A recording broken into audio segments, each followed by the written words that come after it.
Scott, how'd you get started in this as opposed to some of them? Well, my dad started me. And that's how, my dad, he's a table tennis nut, if you want to call him that. But he really likes table tennis. He plays all the time, and that's how I got started. They started in the basement, but now practice in a separate new ping-pong wing the family added on to their home. It looks like a shrine to the sport, but mainly it's for serious work. Also, it allows them to accommodate other top players, whom the family often invites to Iowa City to give Scott and Jimmy some good competition, something sorely lacking in Iowa.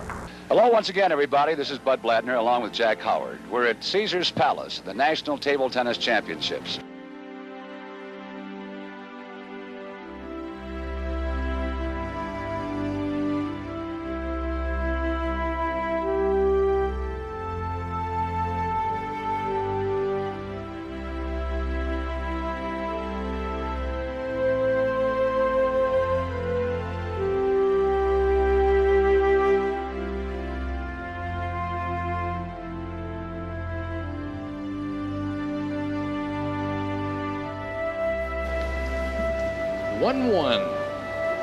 Mighty Mike, there he is. There you go.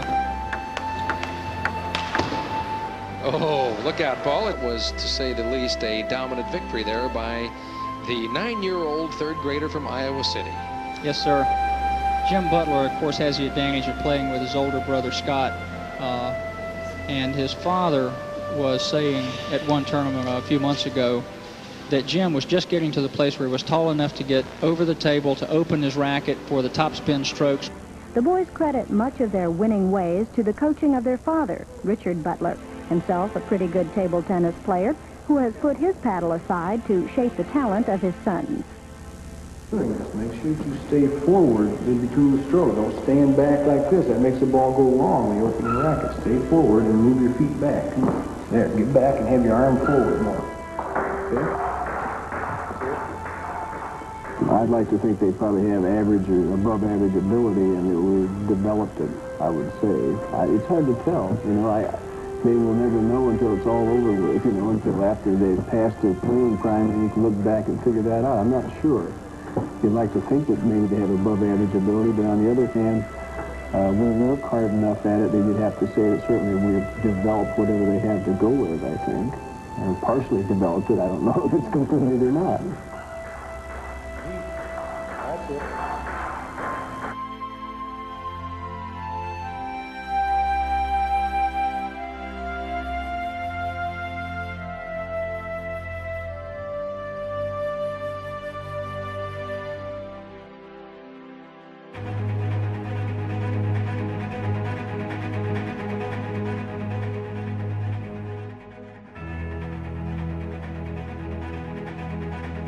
Okay, forehand cross court, backhand down the line, forehand down the line, okay?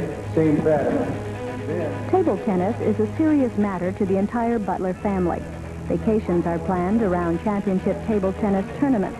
Richard Butler coaches the boys at home and is national chairman of the Junior Olympic Table Tennis Movement.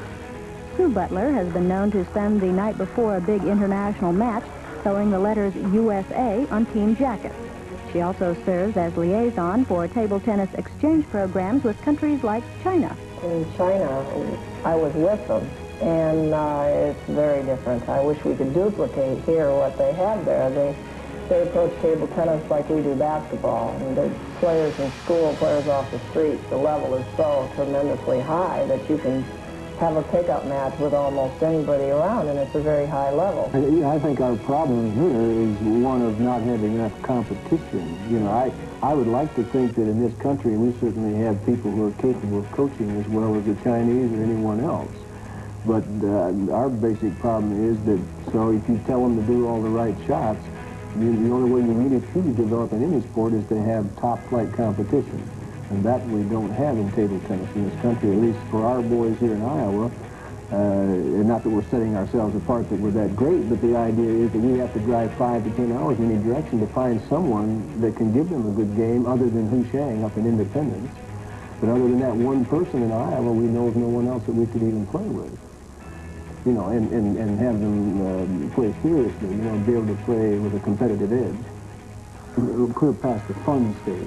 Let's face it, you know, you can have fun playing down in the Iowa City Rec Center, you know. So, you know, we're way past that, and what we wanted to know is, should we continue to put effort and money and time into this and probably rob our kids of things that they might do with other children and other, you know, activities in school? And our answer at this point is yes, we still want to pursue it, just to see what happens.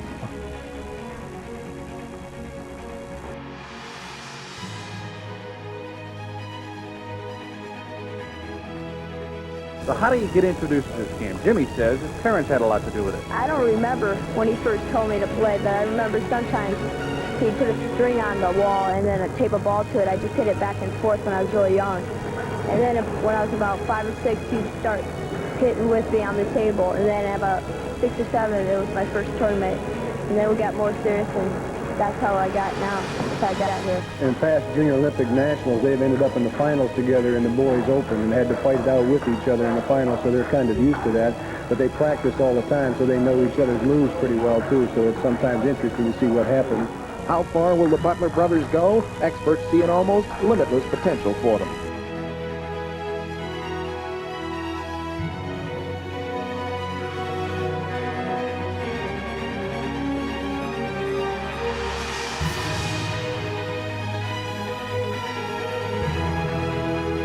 And what we wanted to know is, should we continue to put effort and money and time into this? And our answer at this point is yes, we still want to pursue it, just to see what happens.